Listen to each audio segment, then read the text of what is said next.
வணக்கம் viewers, welcome to பௌர்ணமி சமையல். இன்றைக்கி நம்ம பார்க்க போகிற டிஷ் என்னென்னு கேட்டிங்கன்னா வாழைப்பூ கூட்டு. இந்த வாழைப்பூ கூட்டு ரொம்பவுமே ஹெல்த்தியான முறையில் எப்படி சூப்பராக சமைக்கிறது அப்படிங்கிறத பற்றி தான் நம்ம இந்த வீடியோவில் பார்க்க போகிறோம். வாங்க வீடியோக்குள்ளே போகலாம். இப்போ வாழைப்பூ நீங்கள் இந்த மாதிரி ஒரு நல்லா ஃப்ரெஷ்ஷாக எடுத்துக்கோங்க. இது பிகினர்ஸ்க்காக நான் சொல்கிறேங்க. எடுத்ததுக்கப்புறமா இந்த வாழைப்பூ ஒரு லேயராக நீங்கள் கட் பண்ணி எடுத்துக்கோங்க. இப்படி எடுத்ததுக்கப்புறம் மேல் சைடு விரல்களால் கொஞ்சம் தேய்ச்சி விடுங்க. தேய்ச்சி விட்டிங்கன்னா அது ஓப்பன் ஆகிடும். அதுக்கப்புறமா கீழ் சைடு பாருங்கள், அந்த ஒரு இதழ் மாதிரி இருக்கு பாருங்கள், ஒயிட் கலரில், அதை பிச்சிருங்க. அடுத்ததாக அந்த நரம்பு மாதிரி தெரியுது பாருங்கள், அதையும் பிச்சு எடுத்துருங்க. அவ்வளோதாங்க. இந்த ரெண்டு மட்டும் க்ளீன் பண்ணிடுங்க. அதுக்கப்புறம் நம்ம கட் பண்ணி சமைச்சிக்கலாங்க. சரி, இப்போ இதோட யூசேஜ் என்னென்னு நம்ம பார்த்துடலாங்க. இப்போ கர்ப்பிணி பெண்களுக்கு இந்த வாழைப்பூ சாப்பிட மூலிமா அந்த டைமில் வரக்கூடிய வாமிட்டு, அப்புறம் உடல் சோர்வு, இதெல்லாத்தையும் சரி பண்ணிடுங்க.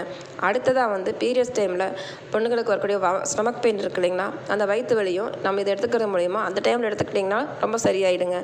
அடுத்ததாக இந்த கண் பார்வைக்கு சம்மந்தப்பட்டவங்க கம்ப்யூட்டரில் ஒர்க் பண்ணுறாங்க இல்லைங்களா, அவங்க இதை எடுத்துட்டா அதை கொஞ்சம் சரி பண்ணி கொடுக்குங்க. சுகர் கம்ப்ளைண்ட்டு, பிபி, இது மாதிரி நிறையா பிரச்சனைகளை வாழைப்பூ எடுக்கிறது மூலிமா சரி பண்ணி கொடுக்குங்க.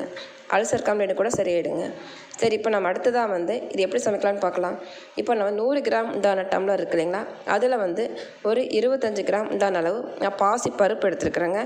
அந்த பாசி பருப்பு நம்ம நல்லா கழிஞ்சிட்டு நான் ஒரு 1/4 லிட்டர் உண்டான அளவு தண்ணி சேர்த்திருக்கிறேங்க. தண்ணி கொதிச்சதுக்கப்புறம் நம்ம அந்த பருப்பை இதோட சேர்த்திக்கலாங்க. பாசி பருப்போடு நம்ம கூட்டு செய்யும்போது அவ்வளோ சூப்பராக இருக்குங்க. இப்போ நம்ம இதை நல்லா வேக வச்சிடலாங்க. அடுத்ததாக நம்ம இந்த வாழைப்பூ இதை மாதிரி நம்ம கட் பண்ணி எடுத்துக்கலாங்க.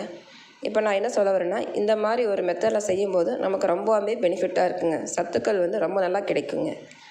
பாருங்கள், இப்போ கட் பண்ணி இதை நம்ம மோர் இருக்கு இல்லைங்களா, மோர் கலந்து வச்சுக்கிற தண்ணியில் சேர்த்திக்கலாங்க. இல்லைன்னா வாழைப்பூ கருத்து போயிருங்க. அதுக்காக நான் இந்த மோர் கலந்த தண்ணியில் சேர்த்து வச்சுருக்குறேங்க. அடுத்ததாக நம்ம பருப்பு வேக வச்ச தண்ணி இருக்கு இல்லைங்களா, அந்த தண்ணி எடுத்துக்கலாங்க. அதை வேஸ்ட் பண்ணாமல் நம்ம இதில் சேர்த்திக்கலாங்க. சேர்த்திட்டு இன்னும் கூடவே கொஞ்சம் தண்ணி சேர்த்திட்டு மொத்தமாக ஒரு 1/4 லிட்டர் உண்டான அளவு தண்ணி சேர்த்திக்கோங்க.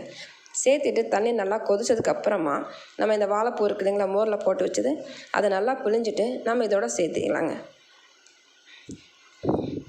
ஸோ இந்த மாதிரி நீங்கள் செஞ்சு பாருங்கள், உங்களுக்கு ரொம்பவுமே சூப்பராக இருக்குங்க. இப்போ நம்ம இதுக்கு தேவையான உப்பு சேர்த்திக்கலாங்க. இப்போ நம்ம அதை மூடி வச்சிடலாங்க. வேகிறதுக்காக நம்ம மூடி வச்சிடலாம். அடுத்தது அந்த கூட்டு தயார் பண்ணுறதுக்காக நம்ம வரலாங்க. தேங்காய் 1 கப் உண்டான அளவு எடுத்துருக்குறேங்க. அதை நான் ஃபஸ்ட்டு சேர்த்திக்கலாங்க.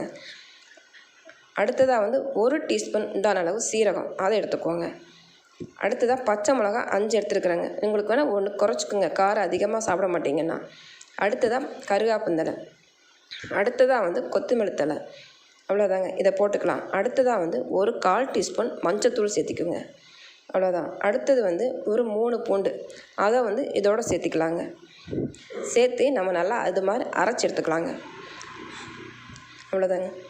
ஸோ இந்த மாதிரி டைப்பில் அரைச்சதுக்கப்புறம் நம்ம ஒரு பாதி பாயில் இருக்குங்க. இதோட வாழைப்பூ ஒரு பாதி பாயில் இருக்கிற டைமில் நம்ம இதை இதோட சேர்த்திடலாங்க. ஒரு கலந்து விட்டுருங்க. அடுத்ததாக பேலன்ஸ் தண்ணியை நம்ம இதோட சேர்த்திக்கலாங்க. அடுத்ததாக நம்ம பாயில் பண்ணி வச்சுருக்கிற இந்த பாசி பருப்பு இருக்கு இல்லைங்களா, அதை நம்ம இதோட சேர்த்திக்கலாங்க. சேர்த்திட்டு நம்ம அதையும் கலந்து விட்டுடலாங்க. இப்போ இதுக்கு தேவையான உப்பு லைட்டாக சேர்த்திக்கலாங்க. நம்ம ஏற்கனவே அந்த பூ வேகும்போது உப்பு சேர்த்திருக்கோம், அதனால் பார்த்து சேர்த்திக்கோங்க. இப்போ நம்ம இதெல்லாம் கலந்து விட்டுட்டு நம்ம மூடி வச்சிடலாங்க. அடுத்ததாக நான் ஒரு தேங்காய் எண்ணெய் ஒரு 2 டேபிள் ஸ்பூன் உண்டான அளவு நம்ம சேர்த்திக்கலாங்க. இது தாளிப்பு பார்க்கலாங்க. எண்ணெய் காஞ்சதும் கடுகு சேர்த்திக்கலாங்க. கடுகு நம்ம நல்லா பொரிய விடணுங்க. பாருங்கள், கடுகு நல்லா பொரிஞ்சதுக்கப்புறமா நம்ம வெள்ளை உளுந்து இருக்கு இல்லைங்களா, அது சேர்த்திக்கலாங்க. அதை சேர்த்து கொஞ்சம் கலர் மாறினதுக்கப்புறம் கருவேப்பிலை கூட சேர்த்திக்கலாங்க. அப்புறம் ஒரு கையளவுக்கு உண்டான சின்ன வெங்காயம் கட் பண்ணி வச்சுருக்கேன், அதை இதோட சேர்த்து நம்ம நல்லா வதக்கி விட்டுடலாங்க. இப்போ இது நல்லா வதங்கினதுக்கப்புறமா நம்ம இந்த வெந்துருச்சு இல்லைங்களா, கூடு நமக்கு தயாராகிடுச்சு. ஓரளவுக்கு எல்லாமே நல்லா வெந்து வந்துருச்சு பாருங்கள். எல்லாமே தண்ணியெல்லாம் சுண்டி நல்லா கரெக்டான பக்குவத்தில் வெந்துருச்சுங்க. ஸோ இந்த டைமில் நம்ம ஏற்கனவே தாளிப்பு வச்சுருக்கணும் இல்லைங்களா, அது இதோட சேர்த்திடலாங்க.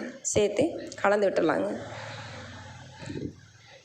இப்போ நம்ம இதுக்கு 1 டேபிள் ஸ்பூன் உண்டான தேங்காய் எண்ணெய் சேர்த்துக்கலாங்க. நம்ம அதை வணக்கும் போது தேங்காய் எண்ணெய் ஊற்றி தான் வணக்கணுங்க வெங்காயமெல்லாம். இப்போ அவ்வளோதாங்க, நமக்கு தேவையான வாழைப்பூ கூட்டு தயாராகிடுச்சு. ஸோ நீங்கள் இது மாதிரி மெத்தடில் ட்ரை பண்ணி பாருங்கள். இது பிடிச்சிருந்ததுன்னா லைக் பண்ணுங்கள், ஷேர் பண்ணுங்கள், கமெண்ட் பண்ணுங்கள். Okay, thank you.